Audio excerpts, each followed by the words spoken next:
সেতু থাকলেও নেই সংযোগ সড়ক। এ চিত্র পটুয়াখালী সদর উপজেলার লাউকাঠি ইউনিয়নের মোল্লাবাড়ি খাল সেতুর। পুরাতন সেতুটি ব্যবহার অনুপযোগী হওয়ায় ২০২২ সালের এপ্রিলে ২ কোটি ৪ লাখ টাকা ব্যয়ে শুরু হয় ২৪ মিটার নতুন সেতুর নির্মাণ কাজ। অক্টোবরে কাজ শেষের কথা থাকলেও আগস্ট মাসে তৎকালীন সরকারের পতন হলে সেতুর মূল স্ট্রাকচার নির্মাণের পর কাজ বন্ধ হয়ে যায়। সংযোগ সড়ক নির্মাণ না হওয়াতে সেতুটির সুফল থেকে বঞ্চিত হচ্ছেন এলাকাবাসী। ৫ তারিখের পর থেকে ব্রিজের কোনো কাজ হইতেছে না, কন্ট্রাক্টর আসে না। সংযোগ সড়ক নাই, আমরা চলতে ফিরতে পারি না। এই ব্রিজ দিয়ে আমার কি লাভ হইলে?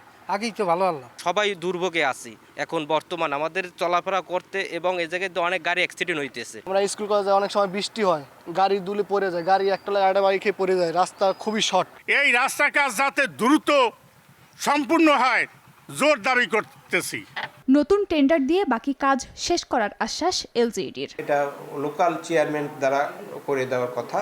এটা যদি না করে আমি কন্ট্রাক্টটা ক্যান্সেল করে কাজ আবার টেন্ডার করব। টেন্ডার করলে এই কাজ বাস্তবায়িত হলে জনগণ তার সুফল ভোগ করবে। ২০২২ সালে সেতুটির কাজ পান পটুয়াখালী পৌরসভার তৎকালীন মেয়র মহিউদ্দিন আহমদ। সেতুটির ৭০% কাজ শেষে ১ কোটি ৪৪ লাখ টাকা উত্তোলন করা হয়। প্রতিদিন হাজার হাজার মানুষ দুমকি ও জেলা সদরে যেতে এই পথ ব্যবহার করেন।